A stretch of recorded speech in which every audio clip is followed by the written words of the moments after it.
everyone, this is Kumar Data Train with Agile Meridian, and back together for another Agile Short. With me today, we have Mark Grove, who is an Agile coach. I've known Mark for, I don't even know how long has it been? At least probably 6 years, maybe a little more. At least that, Yeah. Maybe more. Yeah, I think we both worked at that prior company that we won't mention several years ago, and then we both ended up working with Excella, but on different timescales. So we've known each other a while. Yes. And I'm going to turn it over to you. Just maybe a quick, brief introduction as to what you do, what you're passionate about, and we'll get started on our topic. Yeah. Well, thank you very much for having me on your video podcast. This is great. I'm excited to be here. As you've mentioned, I've been in the Agile space for probably over 12 years now, and as an Agile coach since 2013, I believe. And over the years, what I've found that I'm particularly passionate about and just really like thinking about and reading about, and where I can implement is really just the flow of work through teams. And of course, that really manifests itself mostly through Kanban in particular. Mm-hmm. I'm an accredited Kanban trainer through Kanban University, and provide training, obviously, and coaching services, both to what we think of traditional Kanban teams, but as well Scrum teams as well. There's no reason why you can't use Kanban with Scrum.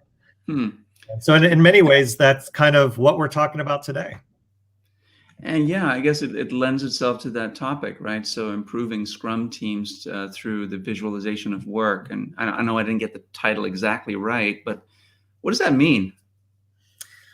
Well, if we're talking about Scrum teams, which we are, in my experience over the years, I have found that oftentimes teams spend so much time with the execution of the work. In other words, after the work item is ready, after it's ready to when it's done. The development work, the perhaps analysis work, the testing work, whatever it is to get it out the door and to consider done. But oftentimes we don't spend enough time thinking about what does it take to get that work item ready. And I think there's lots of times I've found that helping teams with what I'll call this upstream work, from that moment of being ready and pull it in downstream. Lots of times understanding what really goes on in that upstream work is necessary, so teams can have a better appreciation of the actual flow of work from the moment a work item is thought of to when it's out the door. Interesting. So I hear an echo. Interesting. Anyway, I'll ignore the echo. I don't know where it's coming from. But so teams, I mean, I've always heard of this notion of a definition of ready for Scrum teams anyway, right? So that they work on the backlog, if you will, ahead of time to make sure that backlog items are groomed and ready for them to pull into a sprint. Are you saying this doesn't happen, or it doesn't happen often enough? Well, what I'm saying is that it certainly does happen, but there are, I feel, a lot of maybe yellow to red flags that seem to pop up oftentimes when it is happening. One of the biggest things that I think is missing, or teams don't even recognize that is happening, is that there's a lack of understanding or appreciation or acknowledgement that the value stream, I'll use that term somewhat loosely, but the value stream of getting a work item done isn't just the execution part of the work, but it's really from the moment the idea comes into play, and whether you're going to use it or not is still debatable. But the real value stream is from the moment that work item first pops up into existence all the way to done. And lots of times when teams are focused more on that downstream, well, I'm just going to work on it and I'm going to do it. They're still doing a lot of work in we'll call refinement. But without visualizing what's going on in refinement and without acknowledging in some manner more formally that there is work going on up there, oftentimes that work is hidden. And so when teams are planning for their sprints, they'll say, well, we've got these stories that we're working on, but let's not forget, we also have to prepare for refinement. We're going to need a developer or two for refinement. And so they start to get confused of like, well, how much time or how much are we going to need somebody down here? Maybe this would be a good time to show our visual. How much time is going to be needed down here downstream? Because we also need this person upstream getting stories to ready.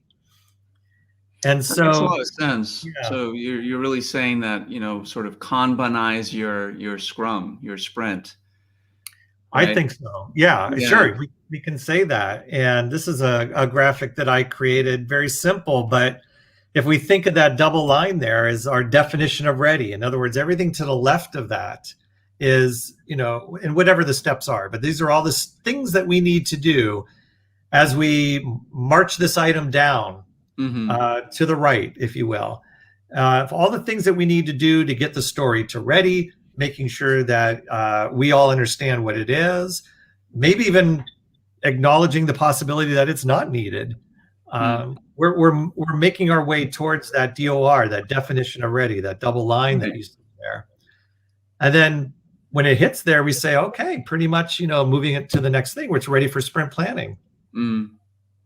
Interesting. So I suppose that this ready for sprint planning is really more of a buffer state, isn't it? It's building your buffer to some minimum number of items that the team can then pull into their sprint backlog during sprint planning. I would consider it, since it's moved past that DOR, it's like a refined backlog. It's that point in which we're fairly certain we're going to bring this thing in. It could still be an option, but we're pretty sure we're going to bring this thing into the sprint backlog, or to our next sprint planning when it occurs.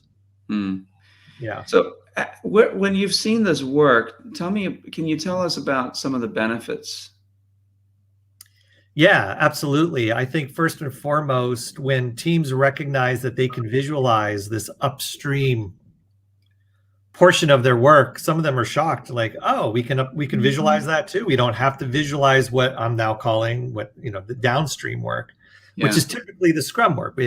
One of the benefits is when you visualize anything, one of the benefits is we're able to get these ideas out of our head and out on a board or out somewhere physical or virtually physical, so that we can talk about the work item and we know what that first sticky is. We know what that first work item is and what it means. I think a lot of teams just like the fact that it's something tangible they can see, so they can talk about it.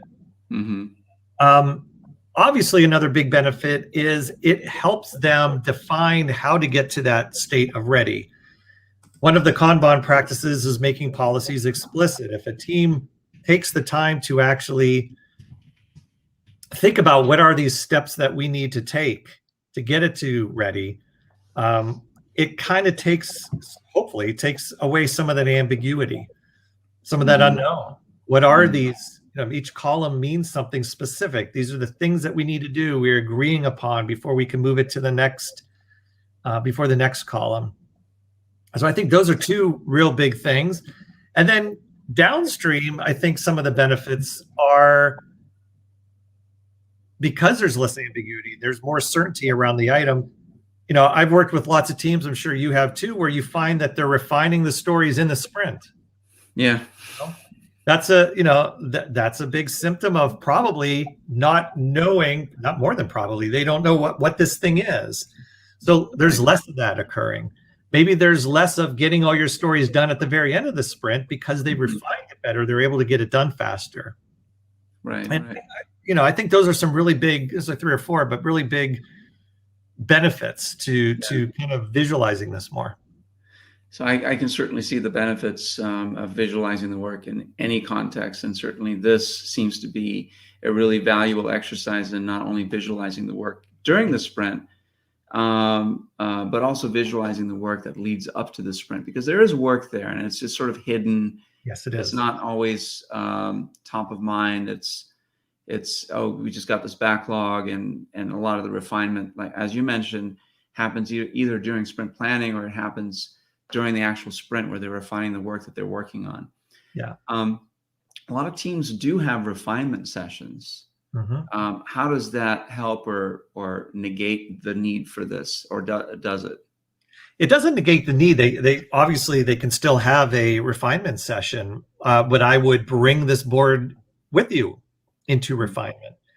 I think a lot of teams, when they have refinement, they do go through a series of steps, whether they realize it or not, that they follow, and maybe even follow on a regular basis, a regular pattern of some sort. What the upstream refinement work does is just, it makes it a little more visual. But I don't think it negates it by any means. You just incorporate a visual aspect into your sessions. Yeah. So why would a team not do this? I mean, it seems pretty simple. It seems pretty effective. What are some things? What are some reactions or arguments that you've heard from teams? Like, you know what? It's just more work. Don't want to do it, or whatever the reasons are. Well, now that we're all home right now, or most of us are working remotely, the biggest reason I get for not doing it is because lots of tools, online tools, don't lend itself easily to having an upstream and a downstream. So many of our tools really focus on the execution portion, the downstream, that to create another board in some context is just kind of what you were saying. Oh, that's just more work. We have to create yet another board. And it may be a separate, a separate page or a separate URL or something that just, they got to switch. I mean, to me, the cost of doing that is very small to the benefits that you would gain off of it.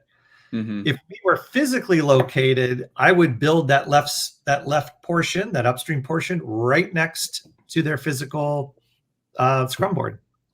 I would build it right next to it. I would put more tape over there and place it right next, just like visual shows. Yeah, but since we're not physically located, and chances are most teams are not going to be physically co-located for a while.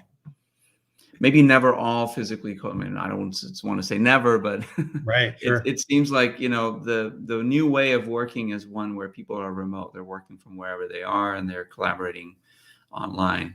How big of an obstacle is the tool? I don't think it has to be that big. And I'll give a couple of things that I think is, if I were a Scrum Master, is what I would do. My current client right now, they use Jira for the downstream work, and it's traditional doing done Scrum board. Yeah. There's not much that can be done to change that, just because it's the way it is.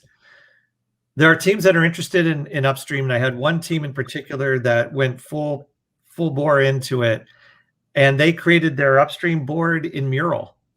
And for those who don't know, Mural is an online collaboration tool. It's kind of like a giant whiteboard, but it's all virtual, obviously.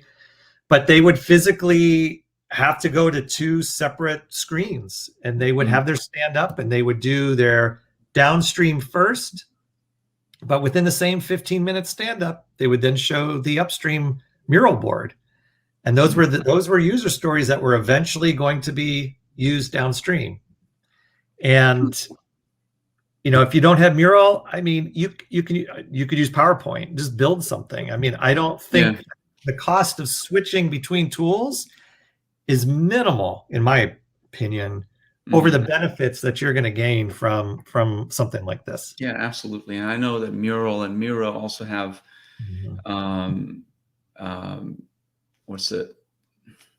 they link to Jira and other tools like it, where you can sort of pull the contents from the Mural board into Jira if you wish to do so, but maybe you don't, or you don't need it. I don't know. What about just within Jira itself, just extending the number of states? Is that a possibility that you've investigated? We in a not where I am now, but a prior client of mine, we had two Jira boards. One we called the Ready board, which, as the name implies, got stories ready, and then the other was the traditional Scrum board. So we had two separate instances of a Jira board, one doing like the upstream work that you were showing earlier, and the other one doing the execution or the actual doing, if you will, of the work itself once it's pulled into the sprint. So I think that's very possible. Yeah, it seems like Jira is, I mean, that's so many companies are using it.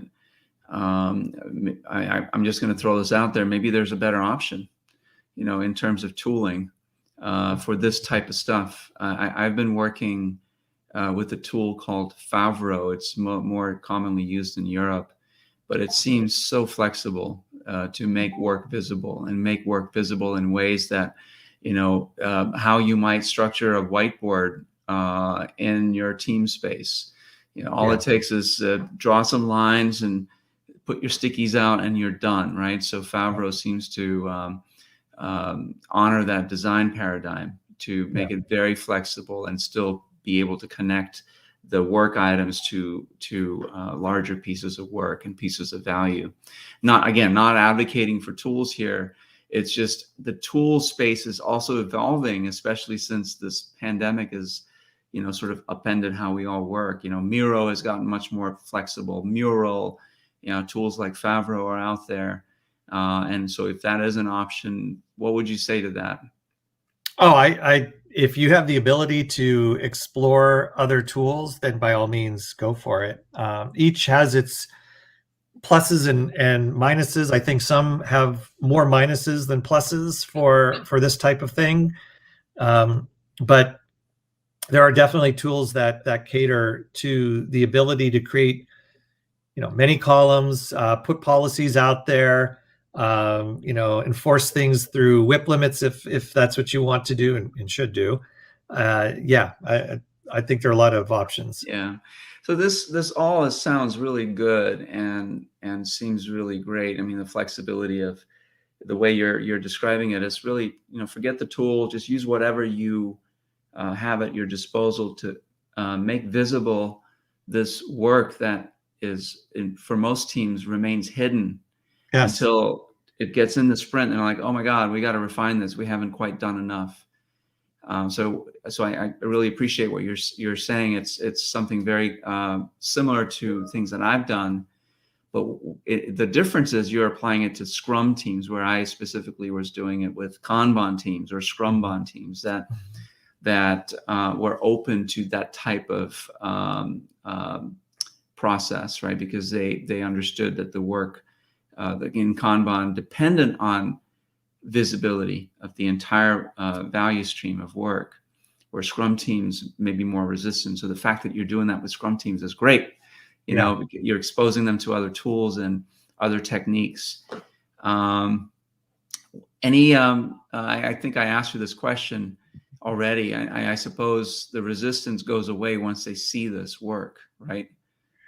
I've lots of times, if you can get over that hurdle of two screens or having to switch between this and that, or how can we do it all in 15 minutes? Who gets invited to this other portion of the board?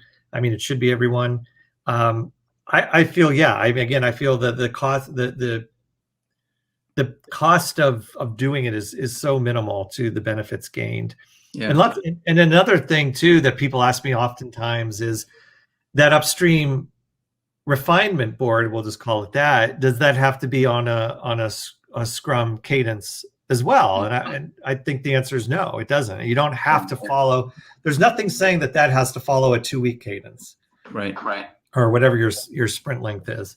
I suppose that need to make sure it's ready.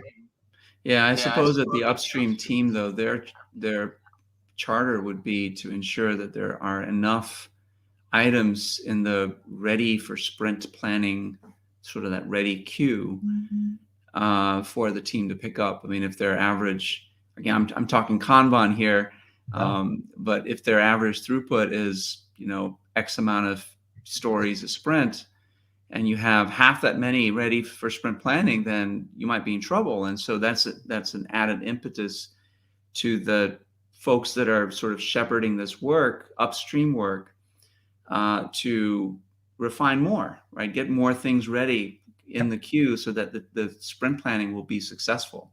Yep. Teams can pull items that of most value for them to start working on. Yeah, totally agree.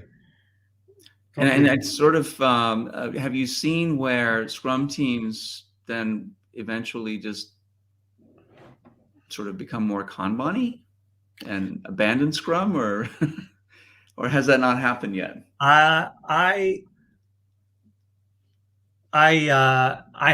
actually have not seen it, but I think it's not because they wouldn't be interested. It is more a function of an organizational decision or mandate that is outside of their control, that you are a Scrum team and that is just the way it is. Yeah. And again, when I say that, I mean in the sense that you have a 2-week cadence, because I don't want to confuse the fact that you can do these ideas with Scrum teams, but getting them off the 2-week cadence and just be a pure flow-based team. I haven't seen it, but I suspect there are several that would prefer doing that. Interesting. Yeah. I had an experience once where exactly like that, right? So the team matured over time and picked up lots of these types of visualization techniques, and became very aware of their cycle time and their throughput and their flow metrics, and they were essentially planning on a daily basis. Wow. They still had a planning session every 2 weeks, but that was more to make that commitment to what they thought they could deliver at the end of the 2-week Scrum. And so while Scrum was still the overall framework, they were really flowing their work through and using the Scrum boundaries to make and keep commitments and do a demo on a set cadence. I mean, they didn't have to wait for the review to demo something. They could do it beforehand because they were flowing their work. Yeah. But the organization sort of liked it that way, because it was more convenient. And so they were really truly Scrumban, and not so much Scrum anymore. Yeah. I can see that. Yeah. This is really good. Any parting thoughts for Scrum Masters, coaches out there that might want to use this technique? Well, I know I've mentioned this before, but I think just since you asked, I think the number of times that I've worked with teams where, because they focus so much downstream and yet they know they have this other work to do, they have a hard time accounting for this other work. Yeah. And they're like, well, what if Joe, the developer, is not doing any development because he's so busy getting us ready for the next thing that's happening next sprint? That they get befuddled, like, what is this? Where is this? How do we account for this? And by visualizing it, that alone, I cannot underestimate or underemphasize the power of visualization. Having that visualized really seems to allay some fears at times, or concerns or worries that they have. If anyone ever asks, what is Joe doing, by the way, you can show them, oh, he's working on this thing. It's up here. That's why he's not doing the execution work or the downstream, the development, what have you. He's up here getting things ready. It was so important that we had to pull him into this area up here. Yeah. And that gives the team and hopefully others an appreciation that the entire thing, up and downstream, both streams are your entire value stream. They're both just as important. It takes little less emphasis off the downstream and broadens it for both streams. I really like that, and the fact that you alluded to, visualize your work, visualize the process. That's one of the first fundamental rules, if you will, of Kanban, and flow. And so you're using that as a point of emphasis to improve Scrum teams. Mm-hmm. And any team can really benefit from that, whether they're using Scrum, whether they're developing software, or something else. It's some other process, a business process. just the mere fact of visualizing that flow of work is so valuable. It is. It is. I'm totally agree, and I'm a big proponent of it. All right. Well, thank you for joining us on this show. Appreciate your time and your experience. This has been a really good topic. Hopefully people viewing it will also agree that there's a lot of value in this. Mark, you wrote a blog article about this, didn't you? I did write a blog article about it. I think it pretty much has the same title, same name as this video, but it's improving Scrum Teams with visual backlog refinement. You could Google it. My name, my company's name is Excella. We're a consulting firm, agile consulting firm out of Arlington, Virginia. You can read about it. There's some visuals, some additional things to think about. But the cost of entry into doing something like this is very low. Yeah, it sounds like it. Scrum Masters out there, give it a shot. Yeah, and we'll definitely put a link to the blog article in our comments and our show notes on YouTube as well. So you'll be able to get to that article quickly. So again, thank you for joining us. Really appreciate your time here, and we hope to have you back, maybe for a different topic at some other future time. I would love that. Thanks, everyone. Bye-bye.